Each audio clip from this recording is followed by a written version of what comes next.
जो स्टेटमेंट दे रखा है वो दे रखा है, यदि किसी त्रिभुज की एक भुजा के समांतर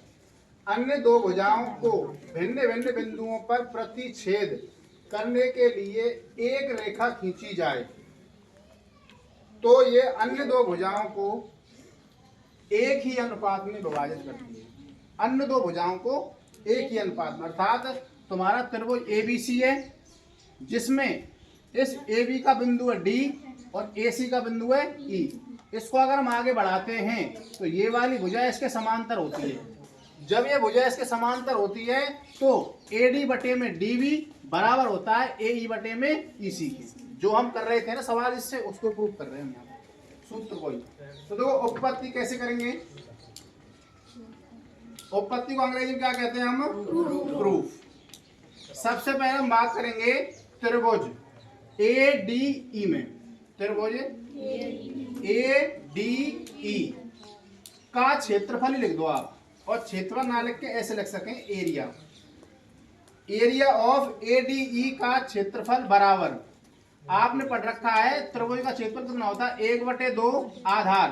आधार क्या ले रहा हूं मैं AD, गुणा ऊंचाई क्या ले रहा हूं इसकी तुम्हारी EN, क्या ले रहा हूं EN, इसको दे रहा हूं समीकरण नंबर 1, तथा एरिया ऑफ त्रिभुज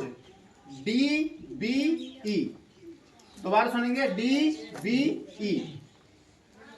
DBE का क्षेत्रफल, एरिया ऑफ DBE का क्षेत्रफल कितना होगा, 1/2 आधार, इसका आधार क्या होगा हमारा DB, क्या रहेगा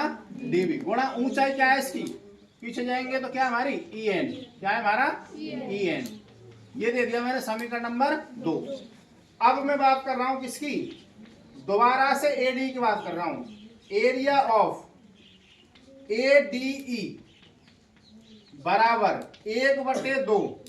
आधार ले रहा हूं तुम्हारा AE, क्या ले रहा हूं AE, गुणा ऊंचाई क्या होगी तुम्हारी इसके हिसाब से, क्या होगी हमारी DM, क्या होगी DM, और इसको दे रहा हूं समीकरण नंबर 3, तथा area of DEC, area of DEC, या इसको त्रिभुज लिख लो यहाँ पे, एरिया ऑफ त्रिभुज DEC क्या हो जाएगा हमारा 1/2, इसका आधार क्या ले रहा हूं मैं EC, क्या ले रहा हूं EC, गुणा ऊंचाई क्या है इसकी इसके हिसाब से DM, क्या है DM, और इसको दे रहा हूं मैं समीकरण नंबर 4। अब मैं कर रहा हूं अब समीकरण 1, ध्यान सुनना, समीकरण 1 बटे में समीकरण 2, ध्यान सुनो मेरी बात को, बराबर कर रहा हूं मैं समीकरण 3 बटे में समीकरण 4। बताओ ये बात समझने में कोई दिक्कत हो, इम्प्लाइज दैट क्या हो जाएगा हमारा, बताओ एरिया ऑफ त्रिभुज ADE बटे एरिया ऑफ दूसरा कौन हमारा त्रिभुज DBE बराबर कितना हो जाएगा, 1/2 AD गुणा EN बटे 1/2 गुणा दूसरा क्या हमारा DB, कितना है DB गुणा EN। अब देखियो देख EN तो EN कटको 1/2 कटको कहा बचो AD बटे DB तो बचो, याद है दे दो समीकरण नंबर 5, याद है दो, तथा अब मैं कर रहा हूं समीकरण 3 बटे समीकरण 4 बराबर, रखो मानों को, एरिया ऑफ त्रिभुज ADE बटे एरिया ऑफ त्रिभुज DEC बराबर क्या हो जाएगा, 1/2 AE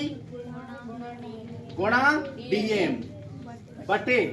1/2 गुणा EC और गुणा कितना हमारा DM। अब देखो DM से DM 1/2 क्या बचा हमारा AE बटे में EC, इसको दे रहा हूं समीकरण नंबर 6। तो मैं लिख रहा हूं समीकरण 5 व 6 से, समीकरण 5 व 6 से आपके क्या हो जाएंगे, बोलो। एडी बटे डीवी बटे में क्या हमारा डीवी डीवी बराबर किसके हो जाएगा, ए बटे ए ई बटे में किसके, ईसी के। या ते सरल विधि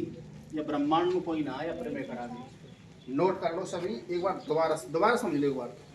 आपको देखो त्रिभुज दिया था, त्रिभुज एबीसी क्या दिया हुआ था, पूरी साल समझ में ना बालकन की 2 साल कर दी, लेकिन मैंने अब ऐसो गंडा करो है बालकन ने खेल सो लगे। दोबारा सुनो, त्रिभुज हमारा एबीसी था, एक बार तो मैंने देखो ध्यान तो सुनियो, एक बार मैंने त्रिभुज एडीई के संग कौन लियो, डीबीई, या वाले के संग एक बार तो ई वालो ले लियो, एक बार हमने एडीसी के संग ई वालो ले लियो, ई वालो डीईसी। इसका क्षेत्रफल बटे इसका क्षेत्रफल, इसका क्षेत्रफल बटे इसका क्षेत्रफल। भाई इसके क्षेत्रफल के ये तो बराबर हुआ, भाई मेरा क्षेत्रफल मेरे क्षेत्रफल के बराबर हो गई, तो एडी को क्षेत्रफल या के क्षेत्रफल के बराबर डीबीई के, और एडी को क्षेत्रफल बटे में कितना हमारा डीईसी के, दोनों का अनुपात काट के बैरून काट दी, एडी बटे में डी बराबर इसके ई बटे में सी। करो नोट फटाफट।